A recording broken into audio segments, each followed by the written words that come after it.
You're listening to the Teaching Toolbox with Brittany and Ellie. Join them as they talk all things middle school.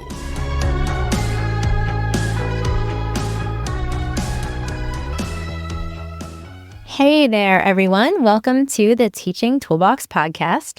I'm Ellie, and I'm here with my friend Brittany. Hello. And together we're here to talk about students' transitions into middle school students. We have a special guest with us today. We have Martina here from The Hungry Teacher to discuss this big transition. Martina, would you tell us a little bit about yourself, your teaching career, your store, your membership, anything you'd like to share? Yeah, of course. So my name is Martina Cahill, and I always say my alter ego is The Hungry Teacher. I started The Hungry Teacher when I was student teaching, and I actually got my start in elementary education, which is where I thought I would spend my whole life. I started teaching 5th grade, and I also started making resources for upper elementary at the time. And then we moved quickly across the state in Colorado, and I just took the first position that came my way, which actually was, I always call it a hybrid. I taught basically middle school 6th grade English, but at an elementary school. I was the only one departmentalized. So I kind of dipped my toes in there, but was still like, okay, I still want to teach elementary. But then it wasn't the best teaching position or school district. So I was like, I just want to get out of this district and out of this school. So I'm going to take whatever position comes my way just to go to the neighboring district. And I actually applied for kindergarten because that was the only position available. And in the process, they're like, you know what? We actually have a 7th and 8th grade ELA position opening. Would you rather do that? And I said yes. And even then, though, I was like, I'll just do that for a year and hopefully an upper elementary position will still open. But I went to 7th and 8th grade English and like absolutely fell in love and was like, oh, this is where I was always meant to be. And it's also when I feel like I kind of niched down from a teachers by teachers perspective and just like creating resources because I was learning so much. And I also feel like that's really where I found my footing of like creating what I needed and also other teachers needed. And I was definitely surprised by how many teachers were elementary teachers and kind of became accidental middle school teachers as well. And so just kind of like finding my community of that too. And then in 2020, I was pregnant with my second and decided to take a little break, thinking I would just take a little bit of time off and then go back because I loved my job. I didn't really want to leave. It was just kind of logistics. And then I got wild hair and finally started a membership and I always wanted to start and basically had plenty of stuff to do. And so I've been doing that. We started the Hub membership for middle school ELA teachers in 2021, and I've been doing that pretty much full time ever since. Well, today we want to focus on the transition from elementary to middle school. Yeah. So it's great that you've done both. Yeah. Especially from both the elementary perspective and the middle school perspective. So can you go into more of the experience that you've had in both of those regards? Yeah, of course. It's really funny because when I taught elementary and then I took a 6th grade position, I was terrified. Like I thought 6th graders were so scary compared to 5th grade. And then I got there and was like, oh, they're basically, it's only been 3 months. We're basically 5th graders. And so when I went to that 7th and 8th grade position, like I actually wasn't really scared anymore because like, it's fine. They're just going to be a little bit bigger. But I think the biggest transitions for me personally, and I think this is true most people, is the time. Like going from self-contained, having students 7 hours a day. And even though you're only teaching one subject, I had a 2-hour literacy block, right? And then going to middle school English and having 6 class periods of 55 minutes. That was for sure my biggest struggle. And it's something I talk a lot about, like, and try to help other teachers because I do think all teachers feel like they don't have enough time. But when you go from that, that was the biggest struggle for me. And for my students, I find, you know, when we get to middle school, I think we assume our students just like, they're middle schoolers, they can do it all, right? And I found really quickly that my strength as a middle school teacher was being an elementary teacher because I just really had to break everything down for them. I don't even know that they realize they need that, but I think that's a big transition for them, going from kind of just like, I don't want to say basic, but it's definitely more like, I don't know, concrete and step by step, like reading and writing. And you get to middle school and we're asking a lot more of them from an analytical perspective, but it still needs to be broken down, which is what I think big transition for me, but also for students at that grade level switch. Yeah. So what do you think were some of the biggest academic challenges that they were facing in language arts when they would come from elementary to middle school? Like maybe a little more specific. What kind of things did they really have challenges with? I think they, I don't want to say they're used to people telling them what to do, because I think all teachers, like, we want to teach them, but I do think they were looking for me to give them the answers a lot more. And it was a lot more, you're going to have to be the one to think. And as a teacher too, like, you don't have a lot of time. So you're like, okay, maybe I'll just give them the answer so we can move on. But, like teaching them how to think and like, how do we look at this from a different angle? And how do we push our thinking beyond, okay, you're just going to write a summary. Like, no, I really don't care about you writing summaries anymore. Like, you're going to write an analytical response kind of thing. I do think too, and this is probably not uncommon, maybe not just middle school, but to have a bunch of real and true readers at the middle school level, if they're coming from like incentivized reading backgrounds and just like a lot of like just doing what's told of them, to when they get to middle school, where I was like, no, like, you're going to be real readers. Like, we're not incentivizing it. Like, you're going to learn to love reading. And at my particular experience in my school is like, I had to teach them how to love reading again and teach them how to find books and like getting them to be real readers. I think that was a big, because they were used to being like, well, I'll just read and take my test and move on. And I didn't really allow that. So getting more into that reading and writing, what skills do you think students should have mastered by the end of elementary school in order to be successful in middle school language arts? I mean, this is like such a tricky one because, of course, there's like what they should have mastered. Some years I taught 6th, 7th, and 8th graders, and I'm like, I know I taught you this in 6th and 7th. There's so much to say, like even me being the teacher being like, you should have learned this. Like, well, yeah, I taught it to you. But I mean, obviously, we hope kids can read, like in the sense of like they can read like on a comprehension level. And so if they don't have that, I mean, obviously that's really a big struggle because I always say, like, I've never really taught a kid to read in the sense of like, that's been my focus. Like, yes, you have students where you have to break things down, but I was always upper elementary and middle school. So like, I wasn't spending a lot of time teaching phonics and phonemic awareness, but there are kids who come to you who just like really can't even read, let alone to comprehend. But by 7th and 8th grade, like, we're really asking them to be analytical. We're asking them to read to learn. And so obviously it's crucial. And I know there's like the big focus on science of reading, but like they do need to know how to read. And then I will say on the writing front, I found that my students just like, there'd been a lot of like right there basic comprehension tasks, because I do think once you get to having 150 and 200 students, it's hard not to fall into that trap of like, I just need to put a grade in the grade book. And in order to get kids to be critical thinkers and analytical writers, like, it's harder for the teacher because you're having to teach them those skills.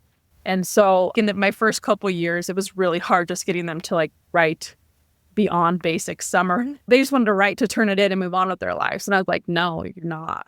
Like, I always say they didn't ever really fail my class because I was like, no, you're going to go back and do it. Like, we're going to figure out how to do this. So it's kind of that stamina and that effort piece to having those skills. What are some strategies that middle school language arts teachers can use for students who aren't fully prepared? Like, is there a way to scaffold things, or what can we do to help them if they're not fully prepared as we would want in reading and writing? I mean, I think like you kind of said the word right there. Like, my favorite word is scaffolding. When I got to middle school, I could tell, especially my 8th graders, they had been told a lot of like what to do, but no one was really showing them how, which like even I struggled with. I'm like, I really don't know how to break down this, whether it was a student who was or wasn't struggling, like to break it down to push any student to next level. And I do think that's the thing is scaffolding. When I first went in, like, I remember literary analysis was like kind of a really new essay that I had to teach. And like, I literally found a college essay, literary essay, like online, was like, I'm literally just going to break this apart and teach them each component. Because I couldn't really find broken down, like, how to teach kids to do it. And so I was like, all right, let's look at this introduction and like, what is this writer doing? So like, that's one of my favorite scaffolds is mentor texts. I always talk about mentor sentences to teach grammar because like you're constantly exposing them to good writing. So like mentor text and mentor sentence is a big one, but like literally when I first teach essays, I would break down every component.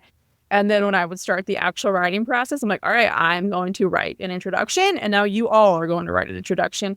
And I think some people think that seems so elementary, but my students' writing proficiency just like went through the roof in 2 years. And I literally was like, I think it's because I was having to learn it and break it down. And I was doing the same for them. You're modeling Exactly. it how better to learn than to have a good model, a good example. Yeah, exactly. In what ways do you think elementary teachers could prepare students for the expectations of middle school language arts? Are there specific skills or habits that you think make the transition smoother? This is always like one of the trickiest questions to answer for me because especially before I was a mom, I would have had like the perfect answer. But now being a mom, I'm just like, I don't know. I was a 5th grade teacher and then 6th grade. And of course, I think every teacher wants to prepare their students for that next transition. But, there's students like I literally would teach when I was at that middle school. I taught 2nd and 3rd grade art for 1 hour a day. And so I would then get those kids in 6th, 7th, and 8th grade sometimes. And I'd be like, oh, they're exactly the same as they were 5 years ago. So, I mean, I do think, and our middle school team was always working on like helping them with like organization, and because you're now balancing multiple class periods.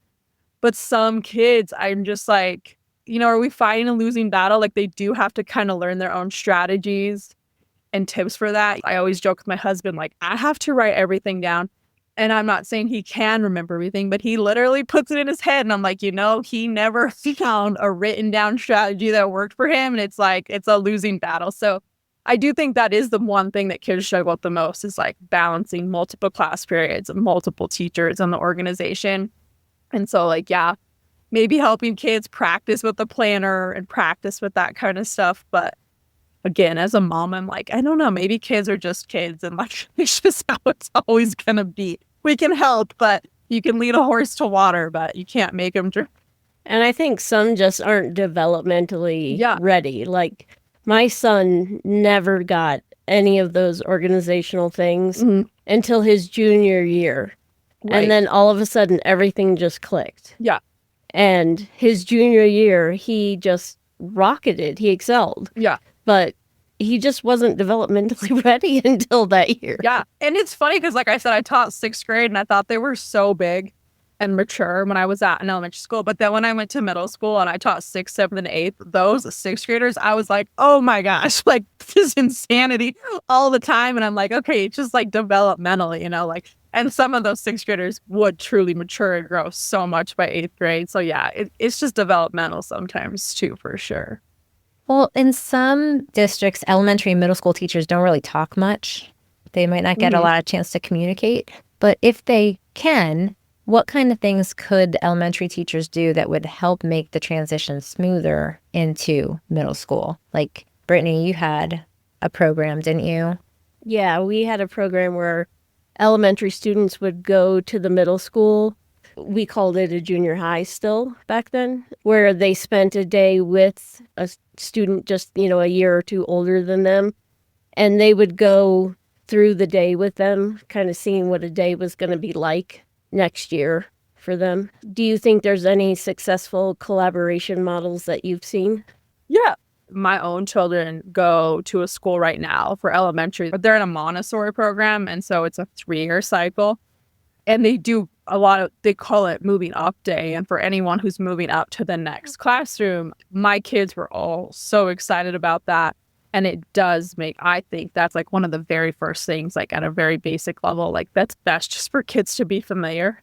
I will say my experiences in elementary and middle school is I was at K-12 schools.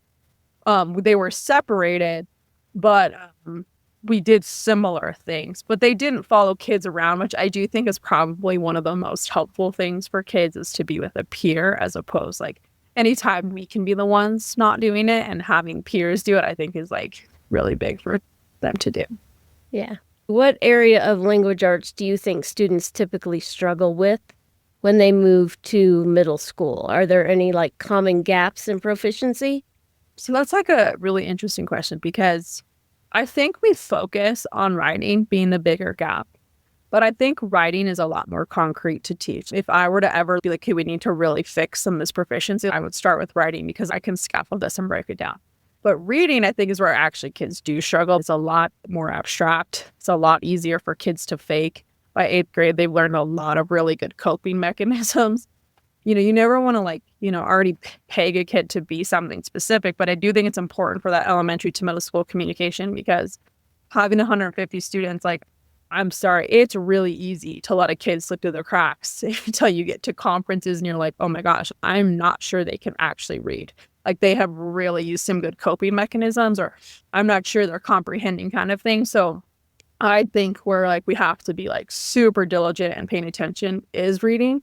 I do think writing, like I said, it's just more concrete. You can kind of Google it, to a certain extent. You can teach kids skills okay, they don't know how to write this essay. Go online and Google, how do I write a literary analysis essay? But if kids can't read, they can't really go Google, how do I read? You know what I mean? How can I get better at comprehension? Those are skills. So I think one is what we focus on, but it's actually reading where I would tend to see the most problems. Do you think there's a way to catch some of that before you get to conferences or anything like that? So daily oral reading, a minute or two a day, or different things that might help to identify that sooner? I personally would say that's why I'm always pushing reading and writing conferences. Obviously we talk about those things from an academic perspective, but again, when you're teaching hundreds of students, you have to get creative in making sure you're connecting with kids at least once. There's kids you could go the whole year without talking to, really. That's what I really try to start reading conferences, especially in the beginning, just to get to know them, so that when it's okay, now I got to dig into this, they're a little bit more comfortable. But then I could say, all right, let me see what you're reading. And just what's the book about? It's crucial that there's some type of touch points before conferences to be okay, I feel like something might be bigger and we're missing it. What kind of mind shifts in kids do you think are needed when going into middle school? How do they need to shift their focus as they're moving into middle school, language arts, or in general? When I went to middle school, there was definitely this expectation of middle schoolers, and I think that needs to be there. But basically by that age, you kind of train them to be almost do what we say and just get through the class. Maybe this isn't the right answer, but for me, I would hope that they learn to love reading again and love those things. I want them to have this shift. And this is hard because of our society, but it's just you get to middle school and high school and it's just accomplishing another task. But there are kids who you see who truly just love reading and they have that mindset, and it's really easy for them to just continue through life with that. A good shift in middle school is there are the departmentalized teachers. And so you have teachers that are focused on something. And so using that to their advantage though, as well, as opposed to, you had one teacher, it's now you have all these different perspectives. And so going to different classes and utilizing the strengths of the different teachers teaching the different subjects. I think a lot of times kids have their mindset that they're good and bad at things by middle school. And I want them to come to middle school being okay, you're not bad. You just haven't found the right whatever it is yet. No? Right. So there got to be some good ways to encourage that.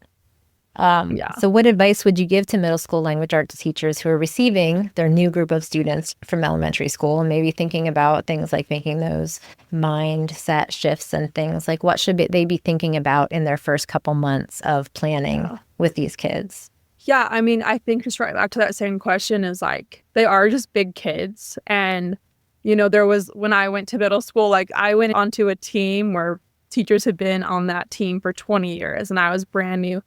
And I just felt for lack of better words, everyone just relax. School should be fun and we should want them to want to come. That was my biggest thing, is I wanted them to want to come to my class. And I wanted them to know I genuinely was there for them and I wanted the best for them. And I'm not saying teachers didn't. It just was this constant oh, middle schoolers, they're lazy and they're unorganized and they don't do their work and they don't like to read. And it's well, yeah, if you go in with that mindset, that is 100% true. And I won't say that there weren't days where I'm okay, maybe they really are never going to read. But I just showed up every day with the intent of I want to do everything I can to make them love coming to my class. I want them to love reading. And I always say I never went into middle school English to teach them to be good 8th grade students. I wanted to teach them to go into life and beyond and be just good people and be readers, not just 8th grade readers. And so I think going into the mindset of there's a bigger purpose here than just like getting them through 8th grade English. So I just think having a really positive, like middle schoolers are the best and it is fun. So like that's what I would say is I think a lot of the other stuff can fall into place if you have the mindset of like they're great and they're going to be great because you believe they're going to be great. So let's wrap up with parental support. How can parents support their kids' transition into middle school? Are there particular strategies that help students develop independence in reading and writing? I think like the biggest thing I noticed, especially, like I said, when I first got there, I kind of changed the culture around reading in particular and parents just being supportive of that. Like obviously I'll support parents in that, but like parents being excited about their kids bringing books home and reading them and like letting kids pick what they wanted to read, like obviously within reason and stuff, but just like trying to encourage that. Or like even like I would send, people think it was crazy, but I would send scholastic book orders home in my 7th and 8th grade classes. And I would have like $300 like because I was like, this is exciting. This is so fun. And then the parents were like, I haven't seen a scholastic order in years. Like my kid's excited. So like trying to encourage them to be excited for their kids. But I also do think like if there's one thing parents can help with, and like this is even from a mom, is like helping kids with the organization and like keeping track of things. Cause like I even notice it now with 3 kids. I'm like, I can't keep track of it all as it is. And when you have 150 students, like I do my best, but like I cannot help each individual child like keep track. So I think that especially if your child needs that, like helping them be organized and keep track, but also just like if they're excited about reading and writing, like you have the excitement with them, because by the time they're 13 and 14, if there's even a glimmer of it, like just run with it. Right. Yeah, that just reminds me of like those messy backpacks. Like even if you can help that kid empty the backpack and put papers into piles where they belong instead of it just being a mess of papers in the bottom, that's helpful as organizationally. Yeah, 100%. Yeah. Well, thank you so much for joining us today. Is there anything before we tell everybody where to find you? Is there anything you'd like to add? No, this has been really fun. Like I love talking about like from elementary to middle school because kind of like we said in the beginning, like I'm shocked how many teachers make that transition from elementary to middle school. But I will say, like, if you're thinking about making that transition or if you've made it, it's like your biggest strength as a teacher is to have those elementary teaching skills to go to middle school. It like will make you such a good teacher in middle school and high school. So don't be afraid. I do think middle school, in terms of like the planning and the prep and just like the exhaustion, is easier than elementary. We want good teacher, and it's like you might just need a change of pace and to realize like it's not, teaching, it just might be your position. So Right. Agree. Yeah. Well, so then where can people find you? So a couple places. You can find me on thehungryteacherblog.com. I blog still consistently on there all the time. And then also the Hungry Teachers Hub, you can get on the wait list. We open for my membership every July, and I do workshops and talk all the live long day there. About monthly resources and just a great community there specifically for middle school ELA teachers. Awesome. Well, thank you so much for joining us, Martina. I've really enjoyed hearing from you, watching you on IG, learning from you. You have such a wealth of knowledge and the funniest memes ever. If anybody wants some good memes every Sunday, tune into Martina's IG. It's great. So thank you so much. Well, we hope hearing from Martina has given you guys some awesome tools for your teaching toolbox. If you like this episode, post it on social media and tag Teaching Toolbox Podcast and The Hungry Teacher. We'll see you next time. Bye. You just listened to the Teaching Toolbox. Follow them on your favorite platform for more episodes and share it with a friend.